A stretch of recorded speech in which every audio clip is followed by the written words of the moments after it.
आजच्या सोहळ्याचे प्रमुख अतिथी सन्माननीय सुनीलजी लिमिये साहेब यांचं स्वागत आहे। स्वागतासाठी तो जोरदार टाळ्या अपेक्षित आहे। टाळ्यांचा आवाज जरा म्युझिकपेक्षा पण जोरदार पाहिजे। उभं राहून आवाहन करतोय, पण त्या आवाहनाला प्रतिसाद देण्याचं काम कायम ह्या हातांनी केलेलं आहे आणि जिल्ह्यातल्या वेगवेगळ्या टोकांवर हे काम चालते।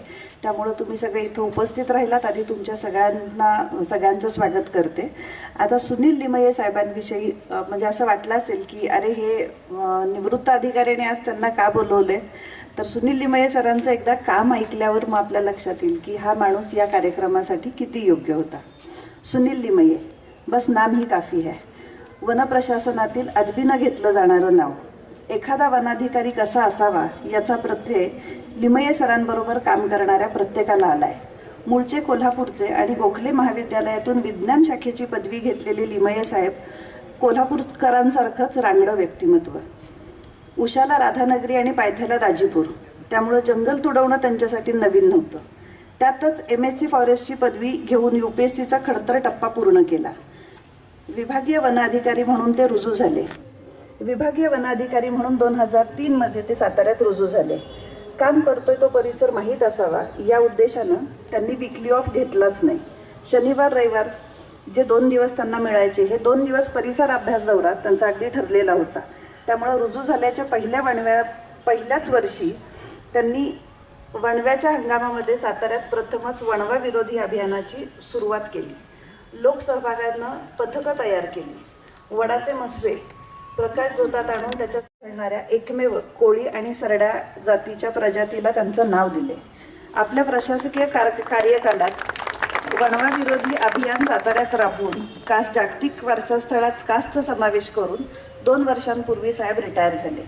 या निवृत्तीआधी काही दिवस त्यांनी सातारा जिल्ह्यातील जोर, मायणी आणि महादरे ही 3 ठिकाणं संवर्धन राखीव क्षेत्र म्हणून घोषित केली। पर्यावरणीय ती संस्था म्हणजे हरित सातारा, आणि म्हणूनच या हरित साताराचे एक सुंदर ध्वनिचित्रफित यानंतर आपण सर्वजण पाहणार आहोत। तुम्हाला समोरील स्क्रीनवर हरित साताराच्या फॉरवर्ड करण्यात गर काय, प्रत्यक्ष जमिनीवर उतरून काम करण्याच्या गरजेतून हरित सातारा हा व्हॉट्सअप ग्रुप सुरू झाला। या ग्रुपनं थोडं काम कमी झालं तरी चालेल, परंतु कृतीवर भर दिला। 2017 मध्ये कास तलावाभोवती पडलेल्या प्लास्टिक कचऱ्याच्या निर्मूलनासाठी कृतीशील उपक्रम राबवला। तलावाभोवती पडलेला कचरा आणि ते वेचणारे हात याचं प्रमाण व्यस्त असलं तरी आपण निसर्गात जात असताना कचरा होणार नाही याची काळजी घ्यावी, हा संदेश जनमानसात रुजवण्याचा प्रयत्न केला। सलग 3 वर्ष हा उपक्रम राबवण्यात आला, ज्यायोगे सुमारे 2000 किलो प्लास्टिक कचरा तलावाच्या पाण्यात जाण्यापासून रोखला गेला। अर्थातच सातारा नगर परिषदेचं या कामी मोठं पाठबळ होतं। पावसाळ्यात शहराला झाडांना श्रमदानातून पाणी घालण्यात आलं। सुमारे 5000 नागरिकांनी यामध्ये आपले श्रम देऊन सहभाग नोंदवला। टेकडीवर झाडं जगवण्याबरोबरच या नागरिकांच्या मनात वृक्ष संवर्धनाचे बीजारोपण करण्यात हरित सातारा काही अंशी यशस्वी झाले। हे येथे जमलेली गर्दी पाहूनच मनोमन पटतं।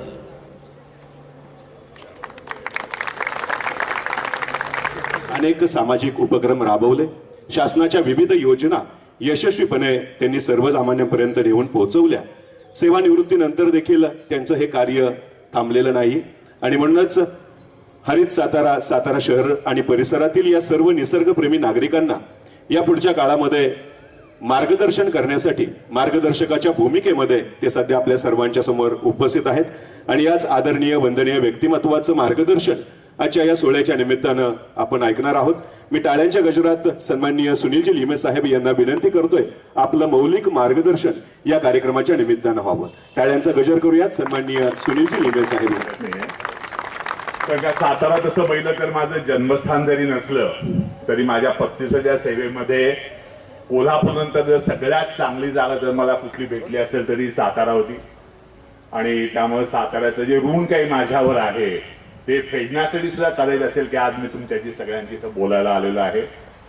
साधारण मला सांगायला आवडेल की मी जेव्हा इथं पहिल्यांदा आलो त्याच्या आधी मी कदाचित होईल की भाकणाच्या भरामध्ये काही प्रोटोच्या गोष्टी पाळल्या जाणार नाहीत माझ्याकडनं.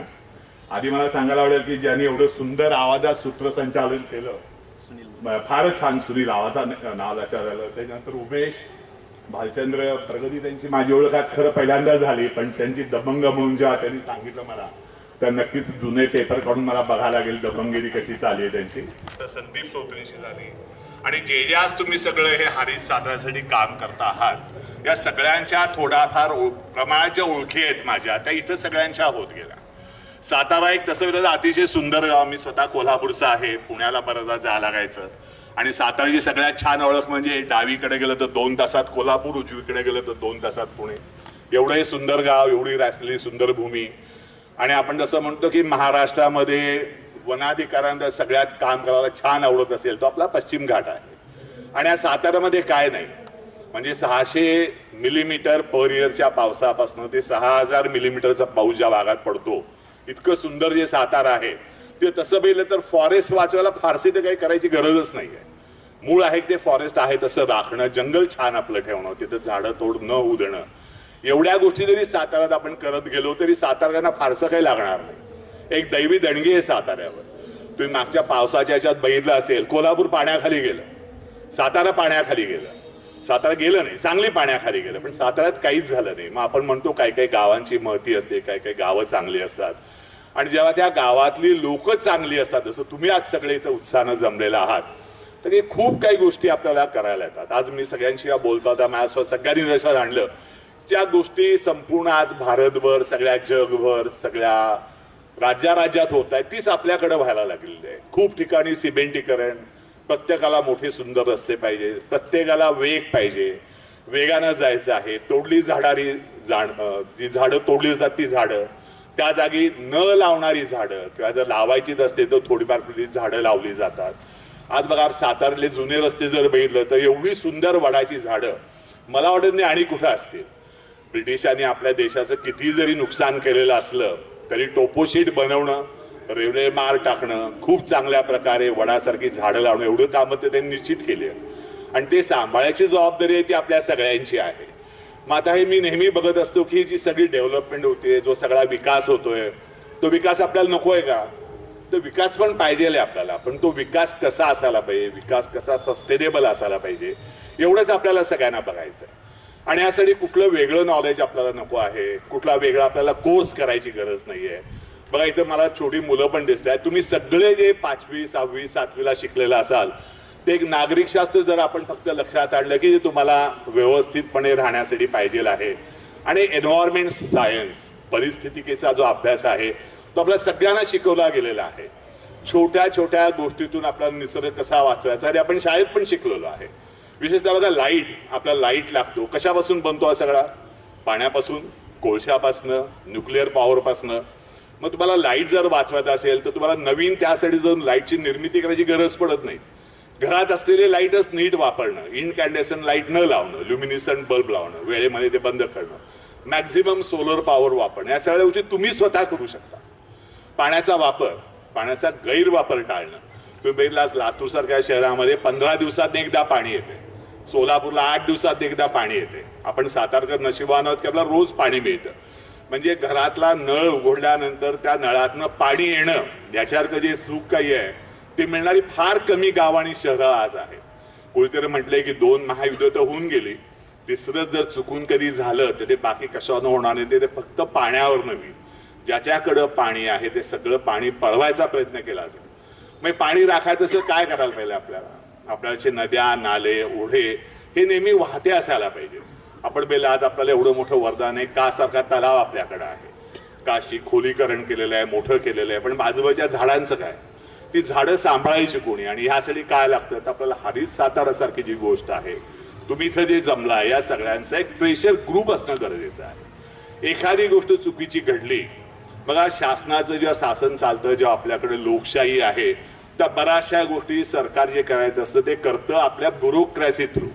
आणि या ब्युरोक्रॅसीवर जर कोणाला वचक ठेवायचं असेल त्याला 2 गोष्टी असतात. एक आपण स्थानिक नागरिक आहोत, आणि दुसरे जे ती न्यायालय आहे. दरवेळेस न्यायालयामध्ये जाणं आपल्याला सगळ्यांना शक्य नसतं, दरवेळेस न्यायालयामध्ये जायची गरजच नाहीये. पण तुम्ही सगळ्यासारखे जर नागरिक सगळे इथे जागरूक जर असतील तर तुम्हाला खूप काही गोष्टी करता येतात. पेपर आज आपल्या हाती, आता कोणतरी म्हणताना म्हणाल की प्रगतीताई दबंग रीतीने अगदी काम करतात. तर अशी दबंग पत्रकारिता जर चांगल्या कामासाठी वापरली जात असेल, रोज जर एखादी गोष्ट माणसाच्या नजरेला येत असेल तर त्याच्यानं खूप मोठा फरक पडू शकतो. आज आपल्याकडं नॅशनल ग्रीन ट्रायब्युनल आहे, सुप्रीम कोर्ट आहे, पण दरवीस कोर्टाचे दरवाजे आपण थोडवू शकत नाही. श्वास घ्यायला जर ऑक्सिजन नसेल, चांगली हवा नसेल, आज बघा दिल्लीत किती लोक जाऊन राहू शकतील. नुकताच मी एका सुप्रीम कोर्टच्या कमिटीवर काम करतो आहे. मला सगळ्यांनी सांगितलं दिल्लीत शिफ्ट व्हा. मी सांगितलं नाही, अजिबात नाही, मला नोकरी नसेल तरी चालेल, पण दिल्लीत मी काही शिफ्ट होणार नाही. मी पुण्यात राहूनच हे सगळं काम करीन. तर ज्या जागेमध्ये तुम्हाला राहायचं आहे ती जागा चांगली ठेवणार कोण? जे समजून घेतात, जे तुमच्या आमच्यात असतात, ते सगळ्यांच्या बरोबर फिरतात. लोक जाऊन त्यांना सांगू शकतात का? आजकाल एखाद्या राजकारणी माणसाकडे जाऊन त्याला जर तुम्ही निसर्गाबद्दल सांगायला लागला तर त्या माणसाला निश्चित आवड पाहिजे, तो निसर्गात जाणारा पाहिजे, त्याला निसर्ग कळणारा पाहिजे, जंगल म्हणजे काय कळणारं पाहिजे. आज मला बरेच लोक विचारतात, सर तुम्ही प्रोजेक्ट टायगरमध्ये वाघ वाचवण्याच्या सगळ्या गोष्टी करता, तुम्ही इतर प्राणी का वाचवायला जात नाही? मग त्यांना कोण सांगणार की बाबा वाघ जेव्हा मी वाचवतो, जर वाघांची संख्या वाढायला लागली त्याचाच अर्थ आहे की सगळे इतर प्राणी पण वाचलेले आहेत. कारण का वाघ कधी वाढू शकतो? जेव्हा जंगलामध्ये हरण, सांबार, गवा यांची संख्या चांगली असेल. ती संख्या कधी चांगली होईल? जेव्हा माझं जंगल चांगलं असेल, जंगलामध्ये गवत भरपूर असेल. आणि जंगल जर चांगलं असेल तर नदी नाल्यांचे जे स्रोत आहेत सगळे ते सगळे चांगले राहतील. त्याला जर पाणी असेल तुमच्या शेतीला पाणी मिळेल. बघा जिथं जिथं जंगल तुटली आहेत, सौदी अरेबिया घ्या, कतार घ्या, कुठली मिडल ईस्ट कंट्री घ्या, आफ्रिकेचं वाढवण घ्या, जिथं झाडं गेली, जिथं जंगल गेले तिथले पाण्याचे सगळे स्रोत गेलेले आहेत. आज आपल्याकडच्या साताऱ्याच्या पूर्व भागामध्ये पाण्याची खूप अडचण आहे. झाडं पहिल्यापासून कमी आहेत. पण आपला पश्चिम भाग घ्या, हायवेने जर आपण कोल्हापूरकडे निघालो तर हायवेचा सगळा उजवा भाग प्रचंड पाणी आहे. करणार काय त्या पाण्याचं? आपल्याकडे सगळ्यांच्याकडे बेसाल दगड आहे, त्यातनं पाणी निघून जाणार. पाणी जागोजागी साठवणं, मग साठवण्यासाठी आपल्याला खूप मोठे डॅम पाहिजे आहेत का? नाही, आपल्याला मोठ्या डॅमची गरज. सुरुवातीला गरज होती, कारण का डॅमशिवाय तुम्हाला पाणी मिळणार पण नाही. पण जागोजागी जर पाणी पाहिजे तर सगळीकडे मोठे आपल्याला डॅम नको आहेत. आज नर्मदासारखा मोठा डॅम, त्याची गरज आहे का नाही त्याच्यावर खूप भांडण झाली, कोर्टात गेली. मोठा डॅम बांधला गेला, त्याचा आपल्याला उपयोग पण होतोय. पण त्याच्या खाली आता जे पाणी जातं त्यासाठी पुन्हा वेगळा नर्मदा नकोय आपला, नर्मदा सागर. आता छोटे डॅम्स आपल्याला पाहिजे आहेत. जागोजागी छोटे डॅम्स बांधून ते पाणी अडवणं आणि पाणी जिरवणं. बघा 2-3 गोष्टी असतात. पावसाचं पाणी जेव्हा पडतं तेव्हा ते सगळं पाणी काय वाहून जात नाही. एक सरफेस वरणापासून जे पाणी वाहून जातं, एक जमिनीत जातं, आणि एक जमिनीत आपल्याला पाणी मुरवायला लागतं खोलवर, आणि ते मुरवायचं जे काम आहे ते झाडं करतात. म्हणून आपल्याला झाडं लावायला पाहिजेत. मग फक्त झाडानं काम होणार आहे का? नाही. दरवेळेस बघा आम्ही 10 कोटी झाडं लावली, 20 कोटी झाडं लावली, आम्ही पण हे काम करतो दरवेळेला. त्याची पण आपल्याला गरज नाहीये. एखाद्या जागेला फक्त प्रोटेक्शन दिलं, त्या जागेमध्ये माणूस जाऊ दिला नाही, त्या जागेमध्ये जनावरं जाऊ दिले नाही. दरवर्षी जे मे महिन्यामध्ये एप्रिलमध्ये डोंगराला आगी लागतात, त्या आगी जरी आपण थांबवल्या तरी तिथलं येणारं रिजनरेशन पुढच्या पावसात चांगलं येतं. म्हणजे फक्त प्रोटेक्शन, पुढच्या वर्षी मृद व जलसंधारणाची कामं, आणि तिसऱ्या वर्षी थोडीफार झाडं लावणं, एवढ्या गोष्टी केल्या तरी आपल्याला होऊ शकतात. आज बघा FSI वाढून दिलं तर उंच बिल्डिंग उभा राहतात. शहर आडवं वाढत नाहीत, आपण उभं वाढवतोय शहर. त्याला दुसरा पर्याय नाही. जेवढी लोक बाहेर न येत जातील तेवढं त्यांना आपला राहायला सोय करायला लागते. पण त्याच वेळी आपला निसर्ग विसरून चालणार नाही. जिथं जमेल तिथं आपल्याला झाडं लावणं गरजेचं आहे. घरामध्ये झाडं लावणं गरजेचं आहे. आणि शक्यतो आपल्याला आता सगळ्यांना देशी झाडांवरच भर द्यायचा आहे. याचा अर्थ परदेशी झाड वाईट असं अजिबात होत नाही. जिथं काहीच येत नाही पहिल्यांदा तिथं आपण परदेशी झाडं लावली. आपण ग्लिडिसिडिया नाव ऐकलं असेल, अकॅशिया नाव ऐकलं असेल, युकॅलिप्टस आपल्याकडे लावलेली आहेत. ही झाडं वाईट कुठलीच नाही आहेत. त्या वेळीच ती चांगली असणारी झाडं होती. पण एकदा जमीन चांगली झाली की तिथं युकॅलिप्टस आपल्याला काढायला पाहिजे, आणि त्याच्या जागी आपल्याला परत फायकस म्हणजे देशी झाड लावायला पाहिजे. देशी झाडं आपली जी आहे ती जास्त डिमांडिंग आहे. त्यांना चांगली माती पाहिजे, चांगलं पाणी पाहिजे. पण तुम्ही पाण्याच्या नंतर आपल्याला अर्जुनाची भरपूर झाडं आपल्याकडे येतात. तुम्ही नदीपात्र बघा, आपल्याकडे वाळूंची खूप झाडं त्या नदीपात्रात असतात. मग ही आपल्याला तोडायची नाहीयेत, ते सांभाळायचे प्रयत्न तुम्हाला करायचे. साताऱ्यात कुठलाही रस्ता करायचा झाला तर वडाचं झाडे काढायला लागणार आहे. तर शक्यतो आपल्याला हे बघायला लागेल की झाड न काढता आपण रस्ता करू शकतो का? खूपदा असं होतं की सरळ सोड रस्ता आपल्याला सगळ्यांना लागतो आणि सगळे आपण झाडं काढायला बघतो. समृद्धी मार्गानं तुमच्यातले किती लोक गेलेत मला माहित नाही, पण तुमच्या गेल्यावर लक्षात येईल की किलोमीटर आणि किलोमीटर सरळ रस्त्याने तुम्ही जायला लागता तेव्हा त्या ड्रायव्हरला पण नंतर झोप यायला लागते. पूर्ण सरळ रस्ते आपल्याला गरजच नाहीये. वेडी वाकडी वळणं, तुम्ही भोरच्या रस्त्यावर जा, वेडी वाकडी वळणं, नद्या, तो जो सुखाचा प्रवास आहे तो आपल्याला करता येतो. म्हणजे एखादी चांगली गोष्ट करत असताना निसर्ग वाचून कसं करायचं. मला खूप लोक विचारतात, कधी कधी वन्यजीवांचा प्रश्न येतो. मी तुम्हाला तसं वाघ वाचवायला सांगितलं, झाडं लावायचं सांगितलं. हे करताना फक्त आपल्याला एक लक्षात ठेवायचंय की शेवटी आपल्याला ऐहिक सुख जी लागतात, घर चांगलं लागतं, रस्ते चांगले लागतात, रेल्वे चांगली पाहिजे, बस प्रवास चांगला पाहिजे, पण हे सगळं करताना निसर्गाचा जर ऱ्हास हळूहळू होत गेला तर फार वाईट परिस्थिती आपल्याकडे येणार आहे. आणि सगळ्यांना तुम्हाला बघितलं असेल, तुम्ही सगळ्या लोकांनी एक नाव ऐकलं असेल, त्याचं नाव आहे क्लायमेट चेंज, वातावरण बदल. आमचं जे पहिल्यांदा वन विभागाचं जे खातं होतं त्याला म्हणायचे ministry of environment and forest, आता त्याचं नाव केलेलं आहे ministry of environment, forest and climate change. आणि सगळं आपल्याला दिसायला लागलेलं आहे. अचानक फ्लॅश फ्लड येणं, अचानक खूप जोरात पाऊस पडणं, अचानक एका दिवसामध्ये 40-50 मिलीमीटरचा पाऊस पडतो, रस्त्यामध्ये पाणी सगळं साठतं, शहरं सगळी पाण्याखाली जातात. हे कशामुळे होतंय सगळं? हेच सगळं ते दिसतंय, ते आपल्याला क्लायमेट चेंज आहे. मोठे मोठे ग्लेशियर आता तुटायला लागलेले आहेत, पाणी सगळं जायला लागलेलं आहे. ज्या नद्या बारमाही वाहतात त्या सगळ्या आटायला लागलेल्या आहेत. पुण्यामध्ये तुम्ही कधी आलं आणि त्या मुठेच्या काठांना जर हिंडला तर ही मुठा नदी आहे का असं विचारलं तर कधी गटारासारखी दिसते. तुम्ही सगळे बघताय की नदी पात्रातनं आजकाल रस्ते व्हायला लागलेत, नदी पात्रातनं रेल्वे जायला लागलेली आहे. आणि काय काय लोक लहान वर्ग मला विचारतात, सर काय इथं कुठं नदीला पाणी असतं? 12 महिन्यातले 1 महिना जेवढी नदी वाहते ती पूर्ण वाहते, बाकी तर नसतं सगळं. पण लोकही लक्षात घेत नाही नदीचं पात्र जे निसर्गानं निर्माण केलेलं आहे ते कशासाठी केलेलं आहे की पाणी तिथनं व्हायला पाहिजे, पाणी मुरायला पाहिजे. कारण का आपल्या पृथ्वीवर पडणारं सगळं पाणी कुठं ना कुठं जर मुरलं तर दुसरीकडे मिळणार आहे. कासच्या जंगलामध्ये पडणारं पाणी तिथं जर मुरलं तर तुम्हाला साताऱ्यात पाणी मिळणार आहे. तिथं मी पाणीच जर मुरू दिलं नाही, पाणी दुसरीकडे ते जर झालं तर आपल्याला सगळ्यांना अडचणी होणार आहेत. झाडांचं सगळ्यात महत्व हे आहे बघा. आपल्याला तुम्ही सगळे लोक शिकले असाल, आता प्रत्येकाला माहिती आलं, एक परवलीचा शब्द झालेला आहे कार्बन सिक्वेस्ट्रेशन. काय असतं कार्बन सिक्वेस्ट्रेशन? कदाचित माहीत नसेल की टर्मिनॉलॉजीमध्ये. साधी गोष्ट आहे की आकाशातला जो हवेतला जो कार्बन आहे तो कुणीतरी शोषून घ्यायला पाहिजे. कोण शोषून घेणार तो? ते एक तर झाड शोषून घेईल, त्याची हिरवी पानं आहेत छानपैकी, किंवा आणि कोण शोषूण घेईल?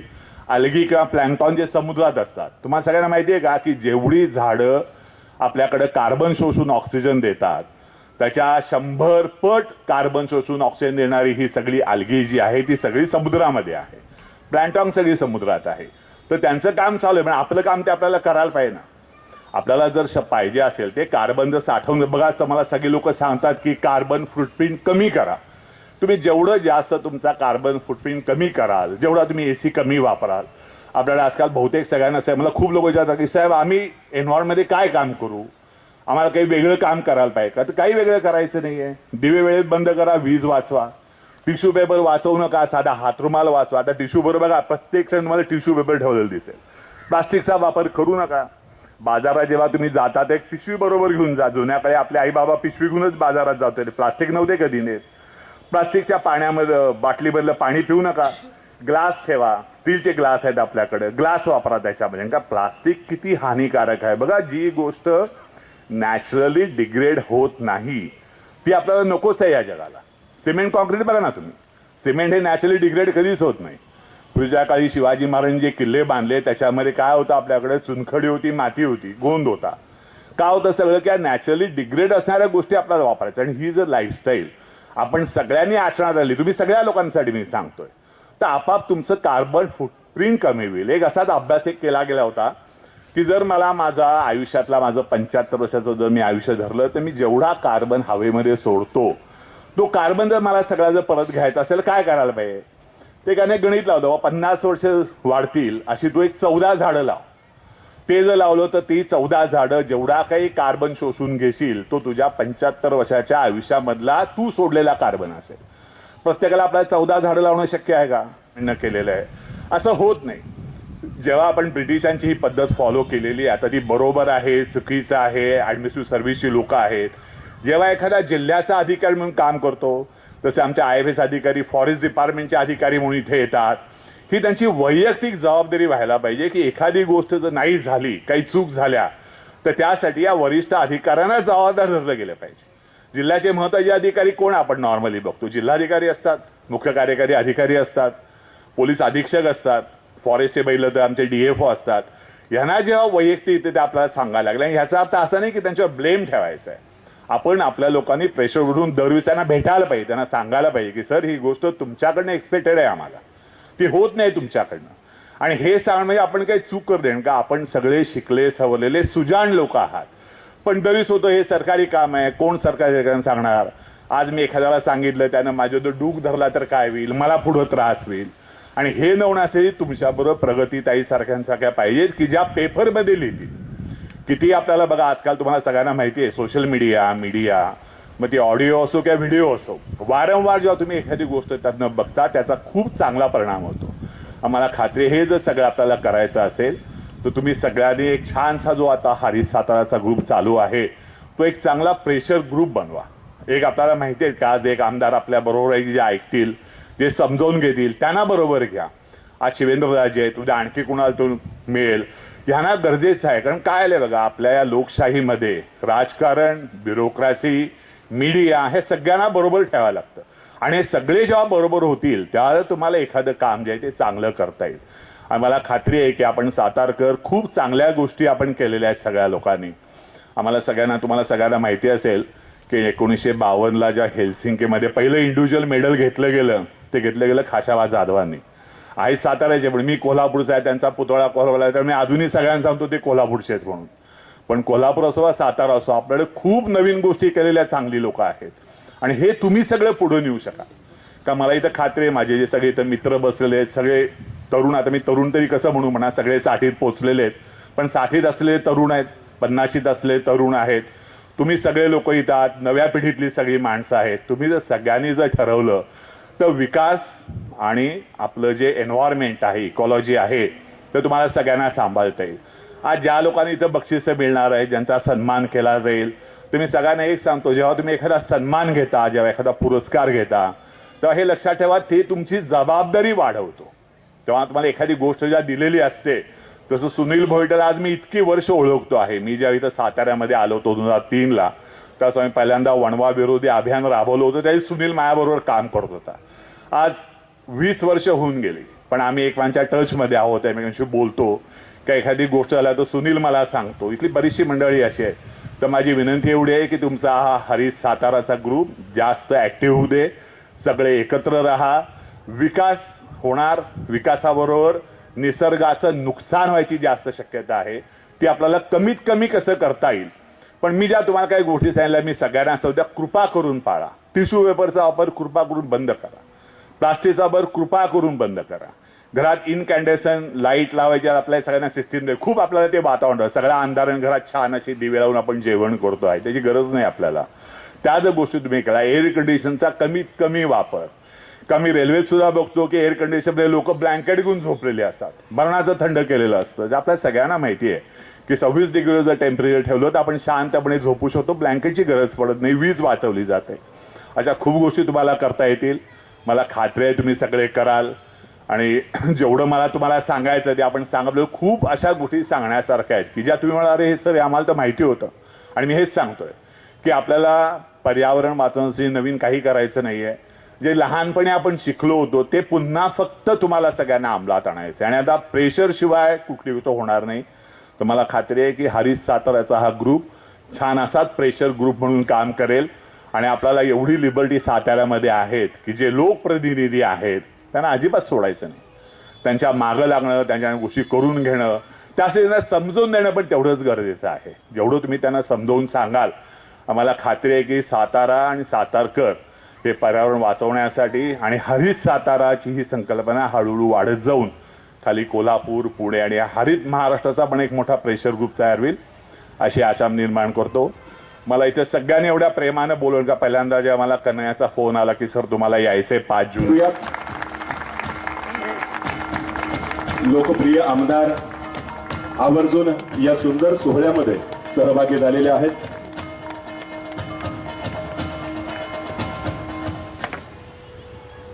या कार्यक्रमाच्या स्मृती कायमस्वरूपी स्पष्ट मत आहे की अवेअरनेस लोकांमध्ये वाढला पाहिजे. आज आपण म्हणजे मी नेहमी बघतो पेपरमध्ये बातम्या येतात म्हणजे आता ह्या ग्रुपनं अजिंक्यतारा किल्ल्याची स्वच्छता केली, 2 ट्रॉल्या घाण कचरा गोळा केला. MIDCतली लोक सुट्टीच्या दिवशी जाऊन सगळे मग आता ते मुथा फाउंड्री असेल, कूपर असतील, ते जाऊन त्यांनी काशी स्वच्छता केली. एक ट्रक भरून कचरा तिथनं स्वच्छ केला. आणि हे सारखं चालू आहे. दुसरे ग्रुप पण करतात. म्हणजे मी नुसतं असं इंडस्ट्री म्हणणार नाही, वैयक्तिक लोक पण करतात. आपले अगदी आध्यात्मिक याच्यात काम करणारी जी वेगवेगळे हे आहेत ते त्यांच्या माध्यमातून पण होतं. लिमये साहेब, हा विषय जो आहे की दरवेळेला ह्या बातम्या येतात आणि आपल्याला ते फार चांगलं वाटतं, पण हा कचरा येतो कुठून आणि करतो कोण? आपणच करतो ना. मी इथनं कासला 4 मित्र घेऊन जायचे. मी 4 मित्र घेऊन जाताना कासला जेवण करायचं म्हणून मटण घेऊन जायचं, पाण्याच्या बाटल्या घेऊन जायच्या, वेफर्स घेऊन जायचे, सगळं घेऊन जायचं. तिथं सगळं काय असेल ते निसर्गाच्या ह्याच्यात जाऊन बसायचं, सगळं करायचं काय असेल ते. आता अजून काही गोष्टी मी बोलत नाही, आपण सगळे हे सगळं करायचं, तिथंच फेकून मी परत यायचं.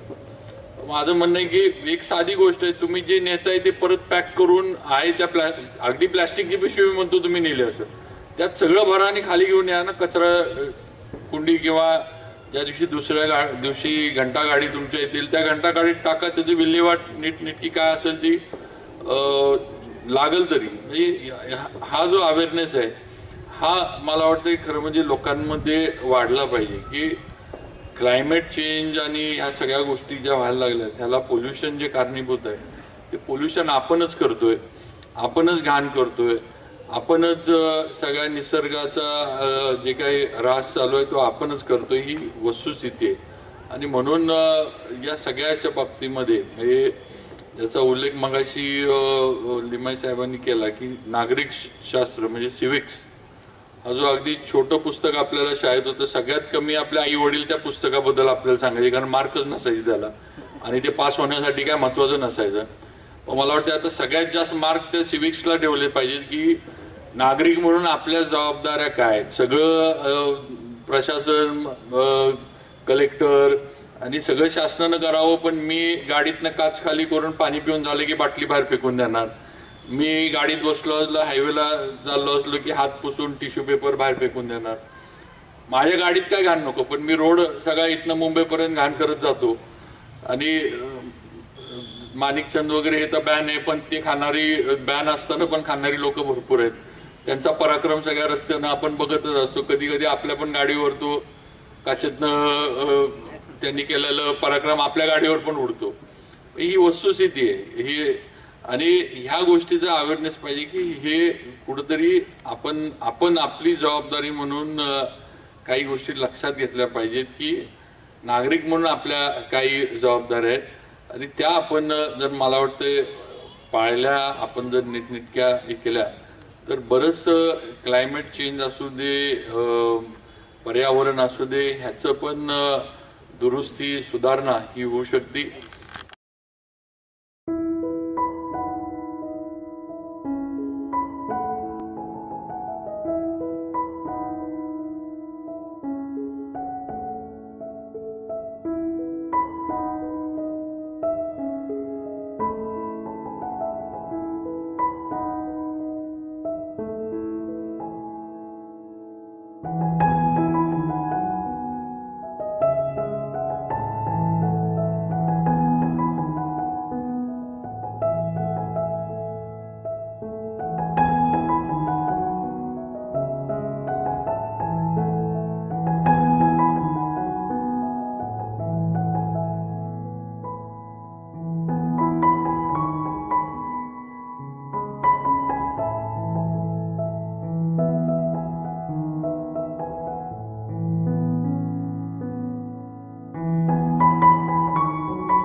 एकच ध्यान स्वच्छ श्वास, एकच ध्यान स्वच्छ श्वास. हायस्कूल येऊन येणार कोण? झाडाशिवाय हायस्कूल येऊन येणार कोण? झाडाशिवाय हायस्कूल. एकच ध्यान स्वच्छ श्वास, एकच ध्यान स्वच्छ श्वास.